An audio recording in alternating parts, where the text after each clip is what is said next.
Okay, go. All right, so Teresa Adams. Zina Stillman.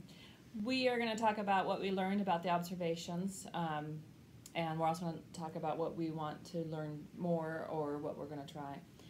So with my observation, what I learned was that I have a tendency to give the power equally between myself and the students. And I never really thought about it, but it's true. I want to engage all students, so I, ask them the questions, ask them how to help me. For the most part, there are times when I have to apologize and say, no, I'm sorry, we have to lecture today. There was one comment about a student that didn't seem as engaged, and I thought about it, and I thought about with that particular student, he's very shy and he's very shaky on his understanding, and he feels, because we've talked numerous times, that he doesn't have enough knowledge to be able to share with other people, and he makes him feel bad. So he does engage sometimes. There are sometimes he'll engage with his fellow students, and sometimes he just sits there. And it's not that he's not getting it; he just sits there. And I respect that. I got to respect the fact that he's an introvert and doesn't necessarily want to talk to other people.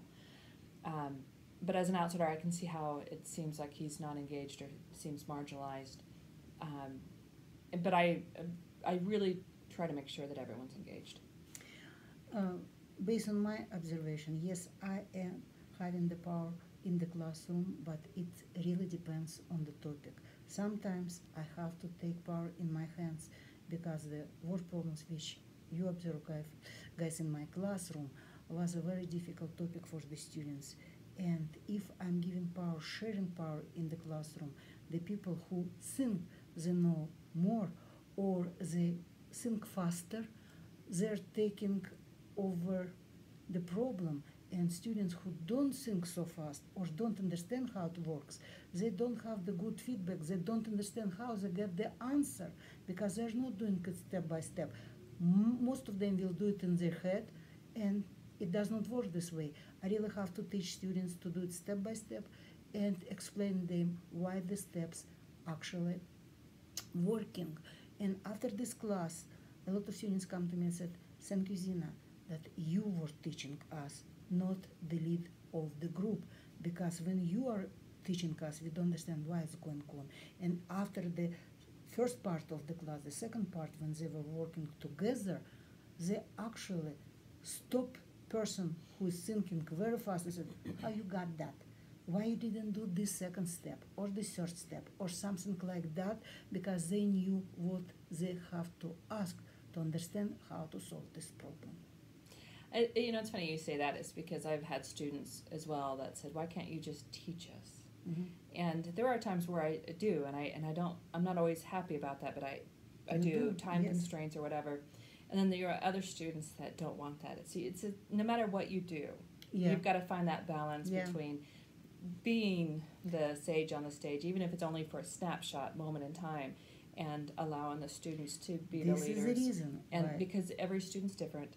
Sure. Some will want that, some will not, and no matter what you do, you're not going to please everyone. I understand that. This is the reason why we have the part when it is a lecture and the second part when it will be the group work. Is it time when I have whole class as a group work? Yeah, it's different topics. I will talk about problem like for 5 minutes, and after another 2 hours almost, students working together, explain each other. This is different topic. These problems, word problems, very difficult for the students. And I learn it step by step, and I have to share with them my knowledge to expect them to understand what is going on.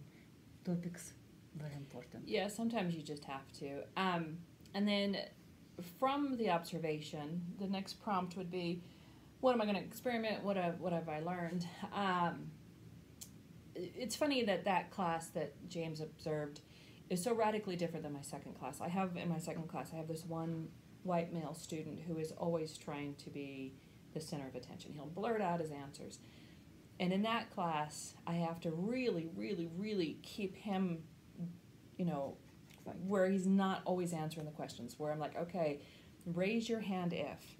I said, don't blurt out the answer, take a moment to think. And so the things that I've learned from CUE, I'm really applying to my second class versus my first class, the one that James observed, because the second class is just really interesting. I mean, we have a real mix of students in there, but I have this one real dominant, wanting to be dominant white male student that I'm constantly like, nope, there's other people in this room.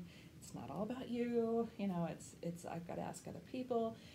Raise your hand if you know, except for you, because you've already answered a bunch of things. Now let somebody else have a turn. It's all about sharing, you know. And so the things that I've learned in CUE, I'm really applying to that other class, which would have been interesting if you would have seen that other class that I'm teaching just right afterwards, because it is a night and day almost difference in class.